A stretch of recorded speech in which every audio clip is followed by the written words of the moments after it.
Hello, everybody. My name is Ilonka Oswald. I'm Chief Operating Officer at American Friends of the Alexander von Humboldt Foundation, and I'm excited to welcome you all to this information session co-hosted by us and the Alexander von Humboldt Foundation in Bonn. You will hear from our president today, alumni, a member of the German Chancellor Fellowship Selection Committee, and AvH program directors who will share useful advice as you consider this great opportunity. I thank you for joining us, and I hope you find the session helpful. We will also, we're recording the session, so it'll be available on our website within a few days of the event. We have a full program for the next hour, and I would ask the following. Please mute yourself during the presentations, and then any questions that you have, you can type into the Q&A section on Zoom. I will now turn the floor over to American Friends of AvH President Christian Haenel. Christian, it's all yours. Thank you very much, Ilonka, and welcome everybody. I'm delighted that we are having this session today.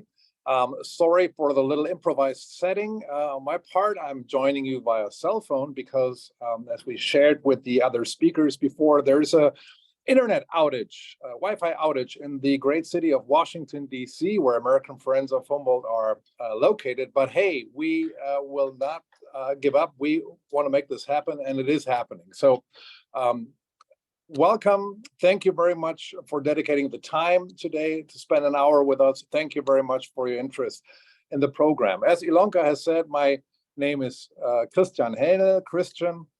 I've been serving as president of American Friends of the Alexander von Humboldt Foundation since January of 2023.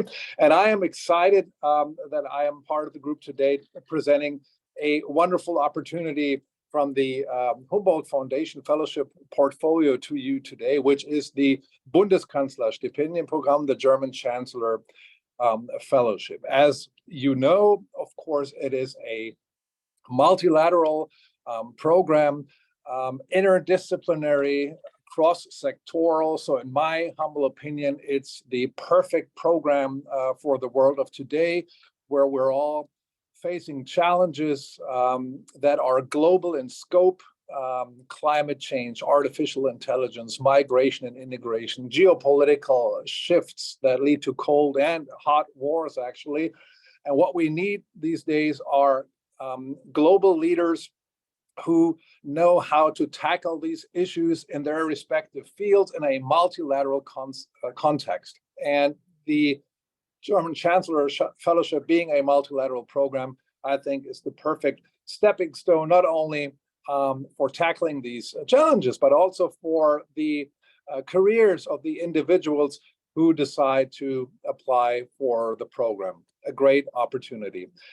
It is wonderful that we not only have with us today the organizers and managers of the program from Germany, but also a member of the selection committee and alumni of the program. So those who've been there, who've done that, and their very presence is proof that you not only survive the program, but that you can go great places with the program under your belt. And I will strongly encourage you to pick their brains regarding their experiences and the advice. The Humboldtians, the BUKA alumni, Humboldtians, that's the term that the alumni of the Humboldt Foundation came up with themselves. That's how they're called. There's 30,000 Humboldtians worldwide, almost 6,000 of them Americans, and we'd be happy to welcome you who are interested in this program as new members of that great community, which is not only a great community while the program is running, but maybe even more importantly after that, because you will have your national, international, global network of Humboldtians. The American Friends of the Humboldt Foundation is a share and pair partner of the Humboldt Foundation in Germany. We are wearing two hats, so to speak. One is we represent the programs, the interests, the goals of the Humboldt Foundation on this side, the American side of the Atlantic. support the Humboldt Foundation wherever we can in spreading the word about the great portfolio of programs that Humboldt Foundation provides. At the same time, we are a 501c3 ourselves, American Friends. We're a foundation ourselves trying to foster transatlantic and global dialogue on and exchange and collaboration on the issues that I mentioned before that are so relevant for all of us on this planet. In the course of this program, we're always there for you interested, possible and actual applicants, all questions you have regarding the program, even beyond this session today, advice you need when you're apply and get accepted into the program and you're planning your time in Germany and you have questions regarding all things involved, work placement, intercultural aspects and so forth. Please be assured that we're here in Washington, D.C. Always, you can always reach us on the phone. And if Wi-Fi is running again, via email as well. We're here with an open ear and with all the advice we can give to you, because again, we're very, very enthusiastic about this program, and we're grateful for everybody who shares our mission and our enthusiasm. So reach out to us if what you're about to experience today is further whetting your appetite to apply for the program. I could go on and on and on because this is such a great opportunity, but we only have 1 hour and there's so much important and interesting stuff coming up. So therefore, let me close at this point again my remarks with saying thank you very much for being with us today, for spending this hour with us. Thank you for your interest. And I'm looking forward to a very constructive hour with you. Thank you very much. Thanks so much, Christian. I'll now give the floor to Selection Committee member Sudha David Wilt. Sudha, floor is all yours. Thank you, Christian, and thank you, Ilonka, for inviting me here today. My name is Sudha David Wilp. I'm based in Berlin. I'm the director of the German Marshall Fund's Berlin office. As you can hear from my accent, I'm from the United States originally, but have lived in Germany now for over a decade. I'd like to echo what Christian said. I think becoming a Humboldtian is a great opportunity for young Americans to come explore Germany. And I say this also as working for an organization that strengthens transatlantic cooperation. I think this is a great avenue both to learn about Germany, but also to, to sharpen your career path as well. And I'm going to keep my remarks brief. I basically have 3 pointers as a member of the selection committee that I'd like to share with you. And then I want to pass the floor back to Ilonka because I know you have a lot to cover and I'm sure people also have questions. So when I receive the applications, most of the applications already show a track record of success. I think we get a lot of high caliber applicants, whether from a professional point of view, academic point of view, and all of them show curiosity in what they do now and what they hope to achieve. The second element that I also look at when it comes to the application is the proposal tightly woven? Is it well thought out? Does it have impact? And what does it have to do with Germany? Because it doesn't really make sense, I think, for the Humboldt Foundation to invest in somebody that can do a project, anywhere in the world. Like, why is it relevant to come to Germany for a year and pursue this fellowship? And finally, the other piece of the puzzle that I also look for is, what do you hope to achieve out of this fellowship? What are the lessons that you want to take back to the United States? And how is this going to help your future career path? So I encourage all of you to apply. It's a great program. I know I've not done it myself, but I've done other exchange programs. And I know Humboldtian is terrific because it is so interdisciplinary. And also you meet a great network of people, not just from the United States, but from other countries as well. So with that, I'd like to hand back to Ilonka. Thank you so much. Thank you, Sudha, and thank you for taking time out of your busy schedule and joining us today. We really appreciate it. Before we move on to Sarah, I just wanted to also introduce Martin Schafarzig from the AvH, who's a program director and works with German Chancellor Fellows. Martin, do you want to briefly introduce yourself before we move on? And Martin will be available to answer questions in the Q&A as well. Sure, thank you, Ilonka. My name is Martin Schafazik, and I'm a program director in the division North America, Australia, Oceania in the department Sponsorship and Network at the Alexander von Humboldt Foundation's headquarters. And I'm also one of 2 program managers for the German Chancellor Fellowship program. And I'm happy to ask any questions you might have later on. Great, thank you. Sarah has a great presentation prepared for you all today. So Sarah, the floor is yours. Thank you. I'll start by sharing my presentation and ask Ilonka whether that works. Okay, perfect. Yeah, just so you understand, my name is Sarah ten Brink. I'm also a program coordinator, and our foundation is divided in the sense that we have the selection department and the sponsorship department. So I'm one of the program coordinators in the selection department, and my colleague Martin is the program coordinator in the sponsorship department. And it's very nice that we managed to be the 2 of us here today, because you might have questions about selection procedure, you might also have questions about the sponsorship, and then we hope that we can answer all your questions. Before I start, I would like to give a big thank you to the American Friends for organizing this event. For us, it's always very helpful to have these information events to reach people who might be interested in the program. And as I already said before, the American Friends do not give up and have been going through great lengths to support us with this info event. So I'm very happy that it's happening and that we're managing, and let's hope it stays that way. I would like to start to give you maybe just a very brief idea about the Humboldt Foundation. Christian also already said a little bit about it, but I thought it might be helpful to know which is the foundation that hosts this program that we will be talking about today. So the Alexander von Humboldt Foundation supports mostly academic collaborations between excellent international researchers and German researchers. And Christian has also already noted it. I think what sets us apart is that we sponsor for a lifetime. So we also say once a Humboldtian, always a Humboldtian, and the network is a very important part of our identity. And that means that once you are in the system, you can also apply for alumni sponsorship, and you stay in our network. And I think that's a very nice thing. It's like a bit of family, which is for life. And that also means that we have a permanently growing network of over 30,000 alumni worldwide, which would also be your network then.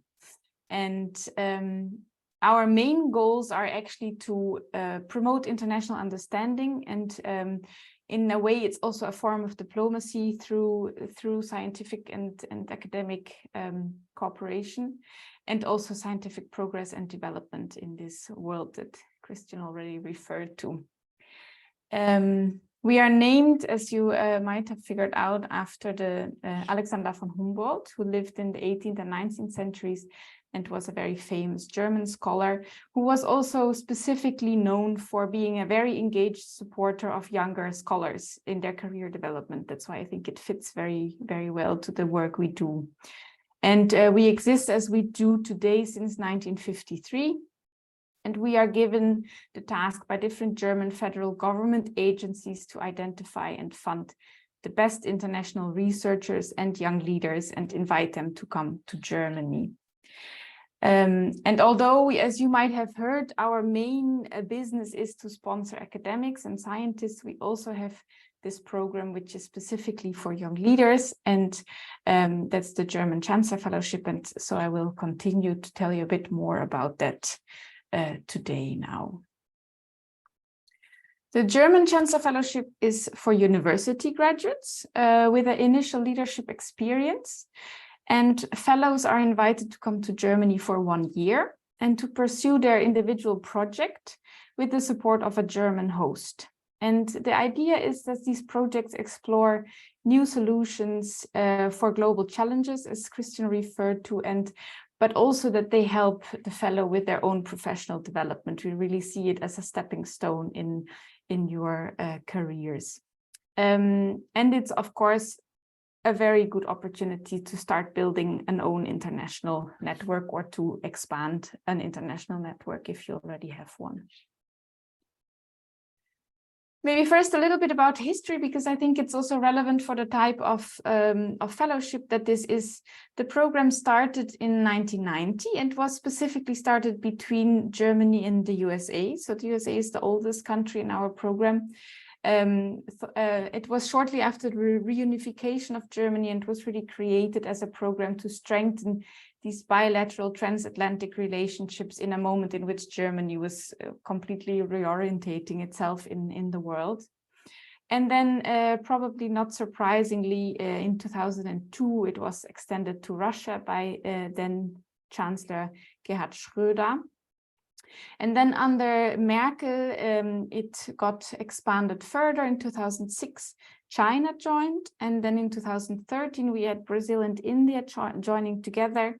And then because we had BRIC and not BRICS, it was only logic that then in 2021, South Africa also joined. Unfortunately and understandably, we are not allowing applications from Russia at the moment because this is a very high profile and also in a sense political bilateral program, and that would just have not made sense in the present situation to have this bilateral relationship with Russia. So that's paused for the moment. As has been made abundantly clear, I think network is what defines us as a foundation. And so it's also a very central part of the German Chancellor Fellowship itself. And here you can see our specific network from the German Chancellor Fellowship. And you can see that we have over 800 alumni by now, so that's also not nothing. And the biggest community is, of course, in the US, because that's the country that has been participating the longest. And I just wanted to point out that next to the American Friends and also integrated into the American Friends, these are people that you can reach out to, that you can connect with, that have the expertise and that can help you either with their networks or with their experiences if you're thinking of applying for the program. So that's just a reminder to make use of this network that is already there. So what are we looking for? As I said, we are looking for accomplished young professionals and also promising university graduates. So it's also fine to apply if you're fresh out of university, if you can show a certain leadership experience or potential. And we also specifically look for an international interest because it's such an international program. We want to see that that's your passion. And as Suda also already said, we like to see some proven leadership potential, which can take many forms and which I'm also happy to talk about with you in the questions if that's something that you have questions about. But we look for people where we can imagine that they will become decision makers and multipliers in their respective fields in the future. And you can be from any discipline. We don't have any restrictions when it comes to disciplines.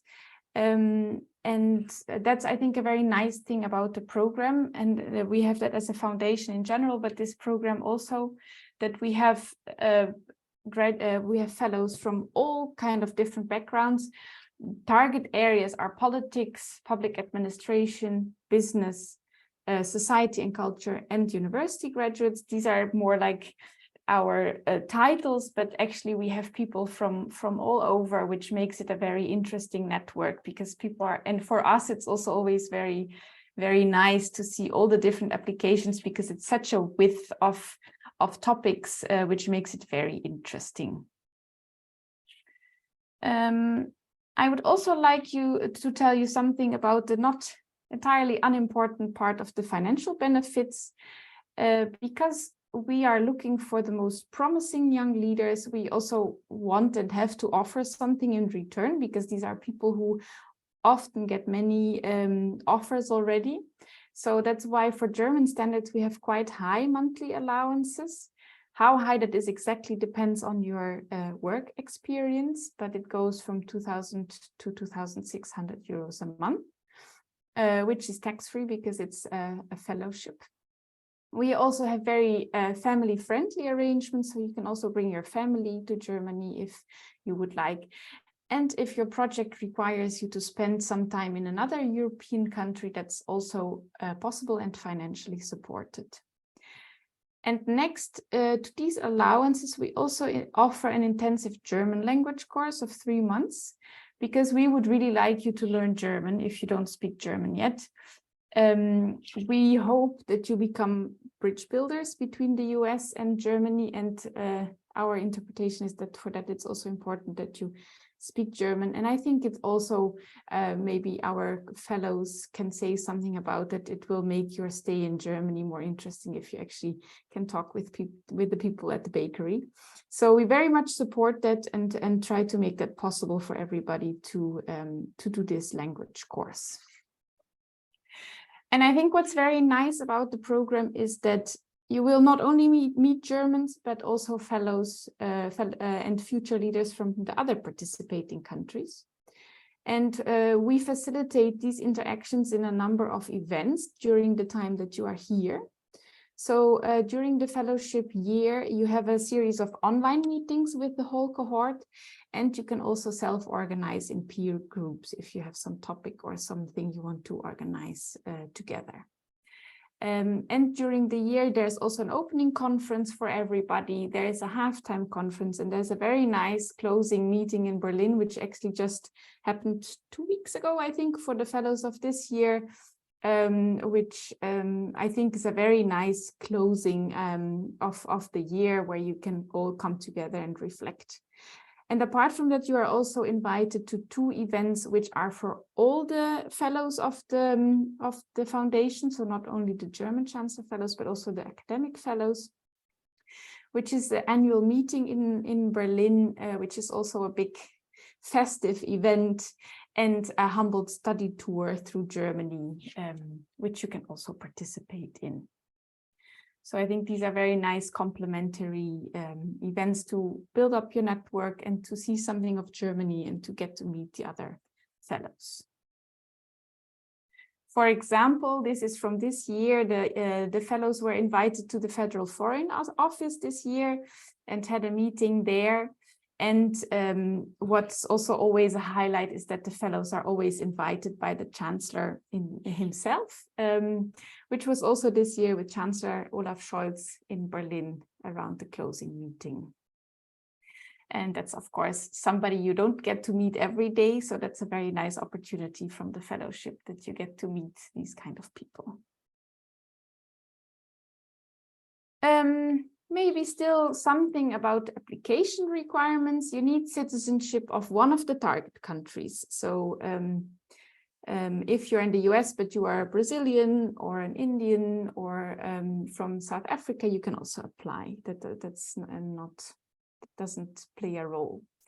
We want to see initial proven leadership experience, and you need to develop a project plan, which is designed by you and which is possible to make it happen within this 1 year that you are here.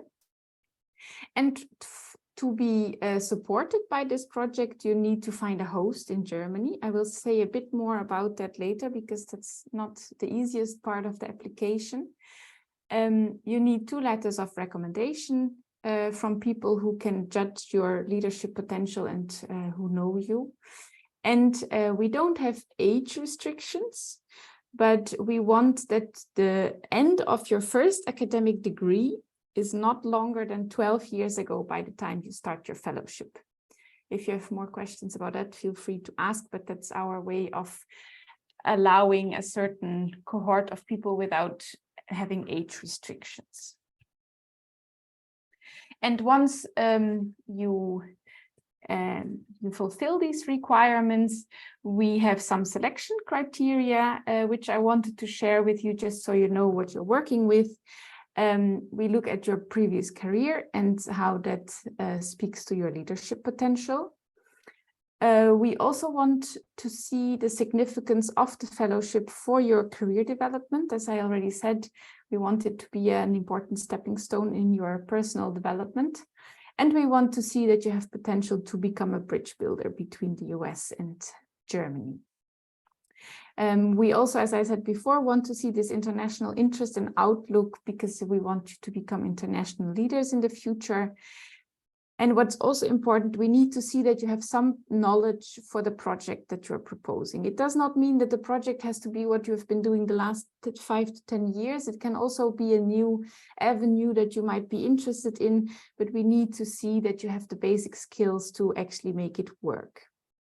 And we want, as I said before, that the project has some relevance for we call it the dialogue of modern societies, but it's actually all these issues that Christian referred to at the beginning of the session also fall into that.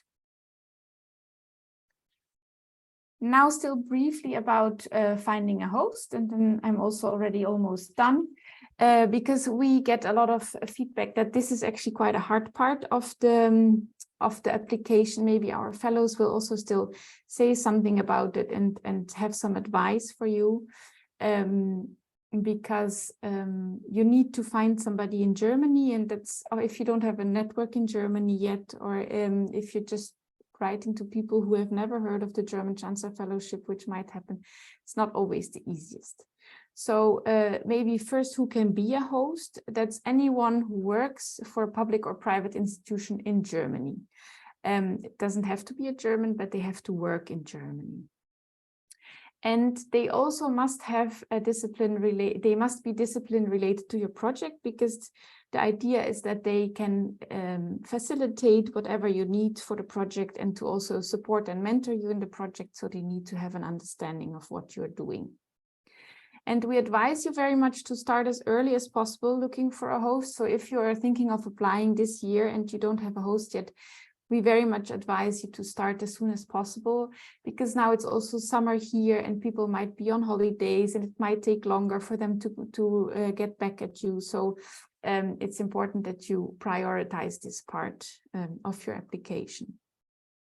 There is also some help to find a host, which I wanted to share with you. On our website, there is a section, advice on finding a host, which also has letters with information about the German Chancellor Fellowship that you can send to the host, and ideas of where to look.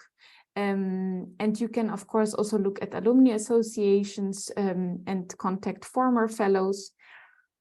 You can also contact German companies in the US if you have access to them, and see whether they can help you with their networks and their counterparts in Germany. And this is always a very nice part to do for the US, because you have the American friends. And as Christian also already said, they are very helpful and they are very willing to help, and they have networks, and actually a lot more active networks than in other countries. So please, they also, I think on their website, I don't know, Ilonka, if you will still say something about it, but on the website of the American Friends, there's also a section on potential hosts and previous hosts. So please make use of this expertise and these networks there, and yeah, ask for help if you are having difficulties finding a host. I'm coming towards the end, but maybe still some concrete information. It might look a bit complex, but I just wanted to go once with you through the timeline for this year. So the call for application has been open since March and will close on the 15th of October this year. And then we need to process all the applications, and that means that the selection meeting will be in spring, in April, in Washington. After years of Corona crisis, we will hopefully finally be able to do the selection meeting again in person. So if you are among the finalists, you will be invited to Washington to meet our selection committee members for the selection meeting. If then you are selected, you have an individual trajectory and you have cohort activities that I already addressed before. And the dates that are here, they are our advice, but you are relatively flexible when you want to start and how, because you basically have a time frame of 1.5 years in which you have to do the 12 months of your project. But our advice is to start with the German language course of up to 3 months, which most fellows do between July and September, which is also very nice because then you can do it together and then you already have this part of community and network integrated. And then you start your project. Our advice there is to start in the beginning of October, but as I said, you can also start a bit earlier or later, depending on commitments you might have with employers or family. And if you have questions about that, our sponsorship department is very helpful in just seeing individually what you need and what can be done. And the nice thing, if you do your fellowship in the time frame that we propose, so starting in the beginning of October, it actually also fits perfectly with the cohort activities, because the opening conference is in November, and then the halftime conference is in the spring, and then the final Berlin meeting is sometime in early summer. So that then fits very well with your own timing. But of course, if that doesn't work for you, then we are flexible there. Okay. That brings me to the end of my presentation. Thank you very much for your attention. I would like to remind you once more that the deadline is the 15th of October, and we are very strict there. So make sure that you have submitted all your application documents by then. If you have any specific questions that we might not be able to answer here today, or that are so specific to your situation that you need really individual advice, then please write an email to info@avh.de. Those are our colleagues who know every little detail of every program that we have, and they are very good in giving you all the advice you need. So if you have any questions left after this meeting, please feel free to write there or to visit our website, where there's also a lot of information and frequently asked questions that you can read through. And we also have a YouTube channel where there are some testimonials of former fellows, which is also always nice to look at, to get a bit an impression of what it might mean to be a fellow with us. So I think I would leave it at this. I would stop sharing my presentation and would give the floor back to Ilonka. Great, thanks so much, Sarah. This was really informative and I'm sure really, really helpful. And just a reminder, we will share this video and some additional information, including the whole PowerPoint with you when it's ready via email and on our website. But now, without further ado, we would like to hear from our current German Chancellor Fellows and alumni. Abby, would you like to go first?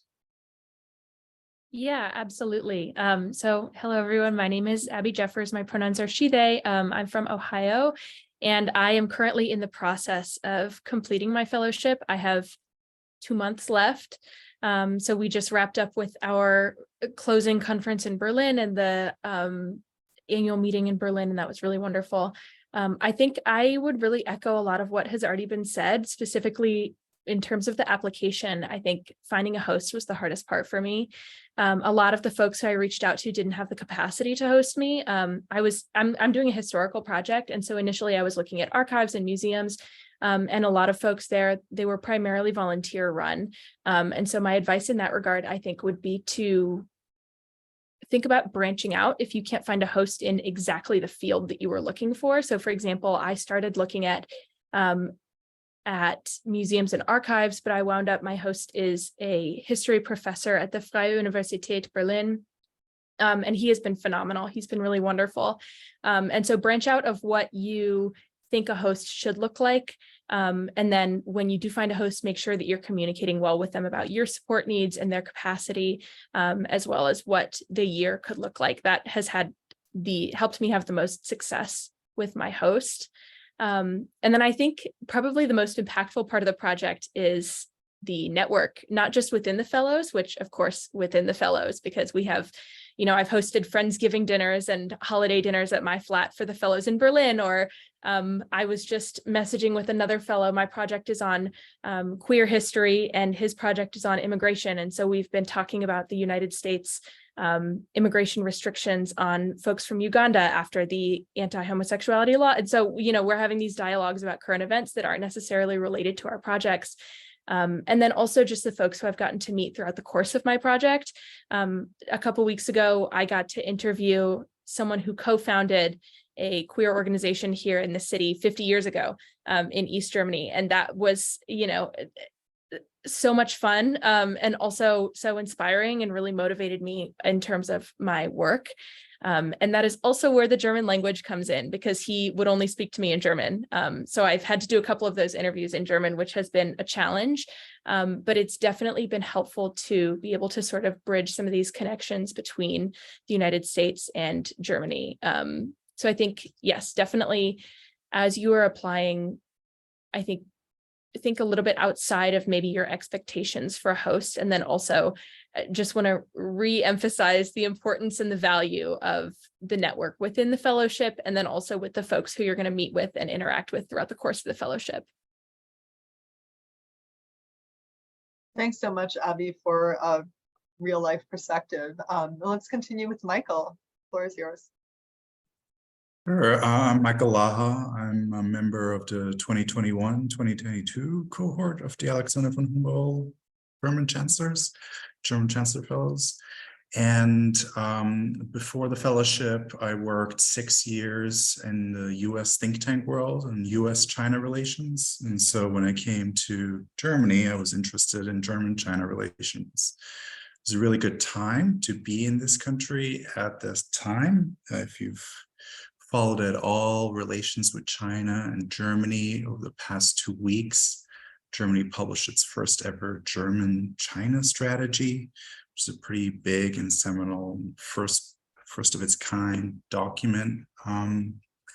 And just reflecting about the program in general and thinking about comparing it to other opportunities, one thing that I would really highlight is the multilateral dimension of it.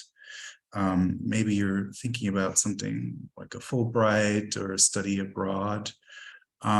Those are typically bilateral, and what this program is really has and is cool about it is that other countries join as fellows as well, and you're put together as one community and one cohort. And so I've built, relationships across these countries, and they give really interesting insights into how Brazil-Germany relations are like. What are German interests in the Amazon rainforest, both from like a climate action perspective, but also from German corporate perspectives. So I think those are insights that you might not get in a different context. So I'll just highlight that anecdote. Great, thank you. And I see there are already, there's a question posted. Sarah Martin, would you like me to start reading out the questions and you can respond? Yeah, although I think this question is maybe even more for Abby and Michael, but yes, go for it. Sure. So first question from Matt. What sort of support should we ask for from our host institutions other than workspace, archival access, or mentorship? Really great question.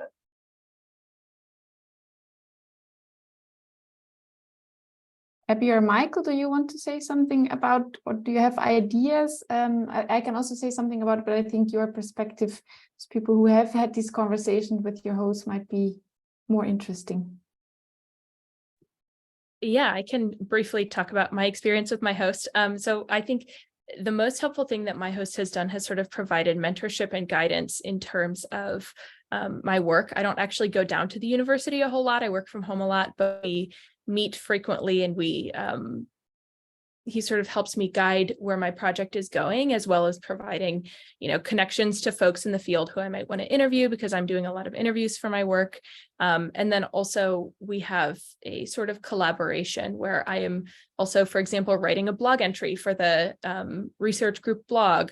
I know other folks are maybe participating more in other projects with their hosts, depending on what that relationship sort of looks like. So I think it can really vary depending on the host and depending on the project. Thank you. Michael, do you have?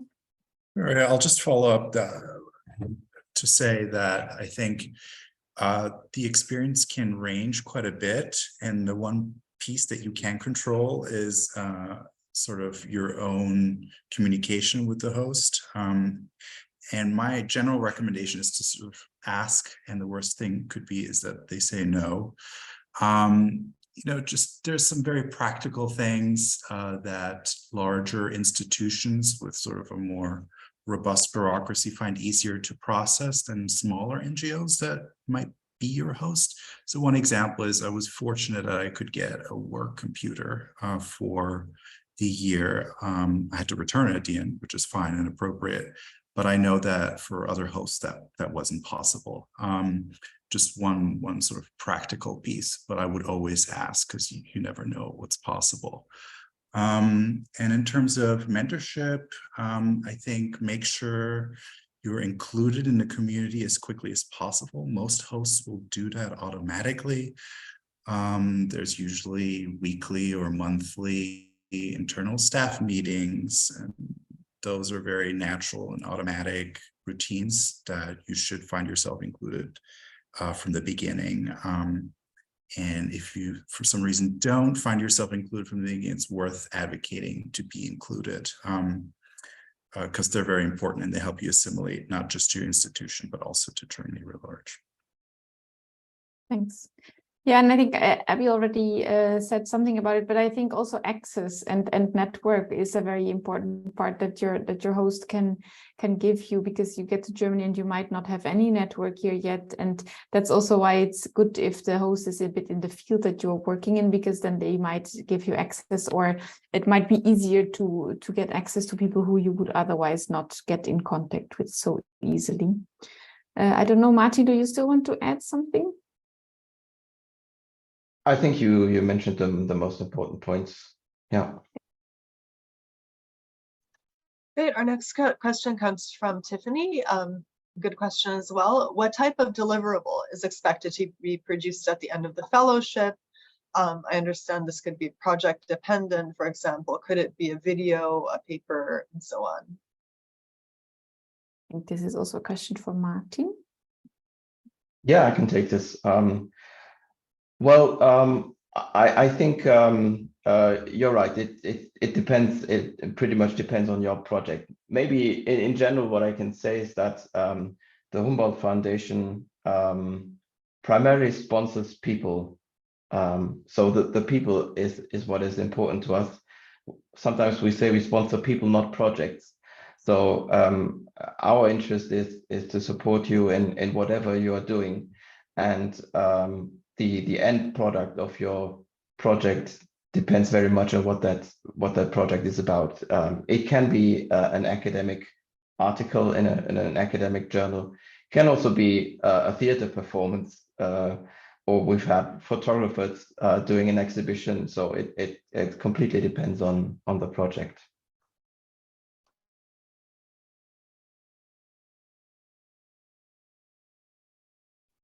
Do our alumni want to share what they did as their final project or what they're planning to do? Yeah, I am working on a podcast, actually, hence the interviews, and a couple of sort of journalistic style pieces of writing to accompany it. That sounds actually really great, Abby. Yeah, so I sort of come from the think tank world, and one of the ways you show you're doing something is you either publish blog reports, write policy briefs, or other kinds of policy-oriented reports. And so I was able to co-publish a kind of media policy report just around the time I finished my fellowship, which was great. Wasn't always easy, but it's worth kind of being persistent and navigating organizations and working with collaborators. It's very gratifying. And on top of that, a few sort of also smaller blog posts that sit on my host website. Yeah, maybe just to wrap up, I think what Martin said is very important, that we as a foundation, we say, if you are good enough to get accepted into our fellowship, we trust that you will make something out of it. So there's not a lot of controlling of what then comes out of your project, because we give you the trust that you will also make something out of it for yourself. And I think that that's also relevant. And I have also heard that now from Abby and Michael, that the important thing about what you want to get out of this project is that it's good for you and for your career development. And I think that for us is a lot more important than what it is exactly. And we don't give a lot of predetermined rules about what it should be, because it's very dependent on your individual career plans. Great. Are there any other questions from the audience? Also, feel free to reach out to us after the event, either our office or to the AvH if something pops up. Well, maybe my experience, one question that comes up at some point, and it always comes up, is the question of what constitutes leadership experience or leadership potential, which the Humboldt Foundation is looking for in a candidate. So I'm maybe Sarah and Martin and Michael and Abby, maybe you want to share something about that, because it is a how do you measure that? What kind of experience is it? Maybe I could imagine this would resonate with some of the potential applicants. Yeah, thank you for the question. I was waiting for it because it always comes at some point. So now we have it. Of course, it's difficult to define what exactly is leadership, but from my experience in listening also to the discussions of the committee members, Sudha was very busy and so I had to leave again, otherwise I would have asked her to answer it. But what I hear in those discussions is that we want to see that you are engaged in your field and that you are trying to get something done in your field, and that's very different depending on whether you are just fresh out of university or whether you have worked for 3, 4, 5, 6 years. So there's that measure is also always very individual, and I think there is also a big chance if you have the references, we ask for 2 references, to ask the referees to highlight that how they see this leadership potential in you, because it's also often easier for other people to describe that than for yourself to describe that. But whether you are still at university or just out of university and you organized some meetings or you organized some exhibition or you were active in an NGO or you have had an interesting job next to it, or you have had you wrote a very interesting thesis and did a podcast series on it. And so we want to see that you are proactive in your topic and that you are engaged in your topic and that you have tried to get something done in that topic. I think that maybe describes the best. At least that's what I see committee members looking for if they look at your CVs and your motivation letters and the references also. I don't know, Martin, if you still want to say something from the sponsorship point of view about this. No, I think you mentioned all the important points, and yeah, I can only second that. And Abby and Michael, would you still have something to add?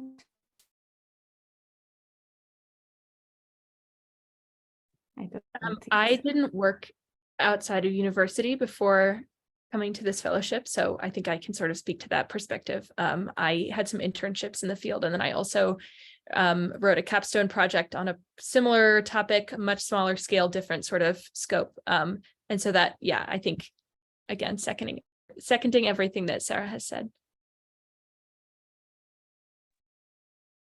Yeah, I think, oh, sorry. Go for it. Sure, I'll just add a few anecdotes of things that really impressed me of my cohort fellows, since I found myself impressed by the people I was surrounded by. You know, there were at least 2 people who had started or co-started NGOs to help foster the debate on digital rights in their respective country. There was a woman who had started a femtech startup in her respective country. There was a Russian woman who I quite admire, who started a photography exhibition on Ukrainian refugees in the Berlin subway system with her host, and leveraged some of her personal connections and context to realize that. So these are just like a host of different like things that you might encounter. And as you can see, they're quite varied, and people have one role or one piece to play in a larger thing. And I sort of tagged that as a form of leadership. Thanks, Michael. I think if you hear it like that, it might also be a bit intimidating. So I just wanted to add one small note that we are also every time again impressed by what people have already done in their lives who apply for this program. But still, I don't know who is listening. I would really like to motivate you to apply, even if now you think like, oh my God, I never started an NGO, I don't have a chance at this program, because I think, again, this is very individual, and our scope is very broad there. And what I also always tell people is like, ask the people around you how they see leadership potential in you, because that's always, you might be surprised what you hear, and don't just try. I would not be too intimidated, because so I would just want to motivate everybody to apply, and you might get rejected, but you never know until you try. So don't be too intimidated by this part of our conversation, please. My apologies for highlighting the No, most it's good, because there are shiny really cool examples. people applying, but it's just good to also trust that you yourself are also cool.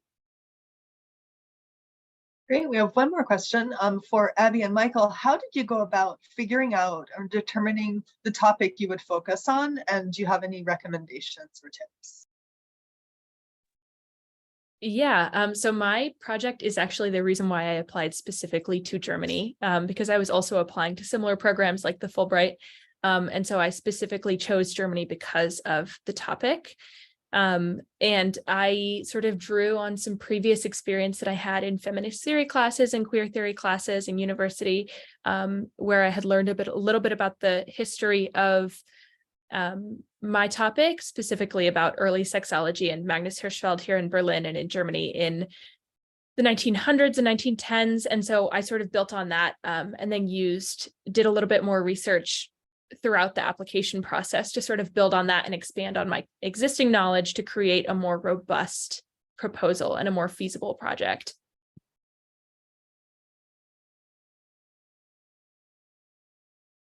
I'll just add, in my case, my project was a relatively natural extension of work I was already doing.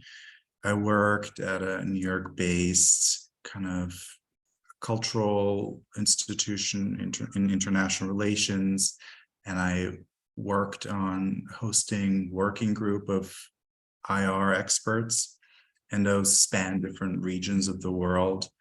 And so I was able to kind of use and reference that experience in crafting a kind of transatlantic project around similar issues. So, yeah.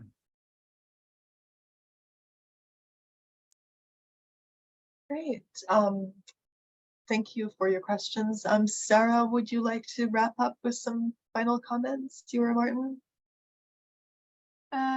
Thanks.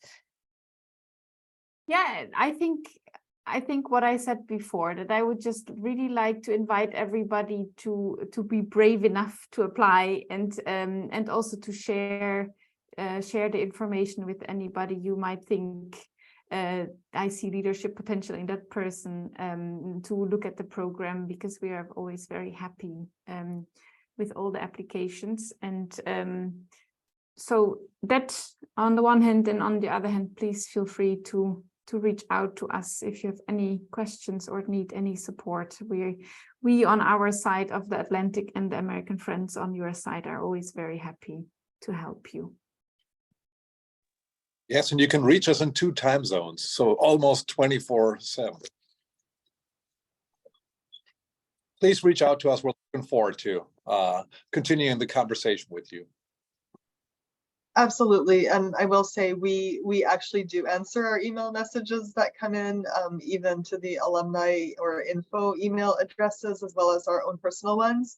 And I'm always so pleasantly surprised that the info@avh.de email is not some black hole. People actually respond very quickly on the other side. So feel free to reach out, even if you don't think your question is really significant or important. If it's significant and if it matters to you, ask. There is no bad question. Well, thank you everybody so much for joining us today. Michael, Abby, thank you so much for sharing your perspectives. Enjoy the rest of your time in Germany. Hopefully we'll see you soon. Martin, Sarah, thank you so much for joining us. We're so happy to be able to co-host this event. Christian, thank you as always for sharing your wonderful transatlantic perspectives on the world. And feel free to keep in touch.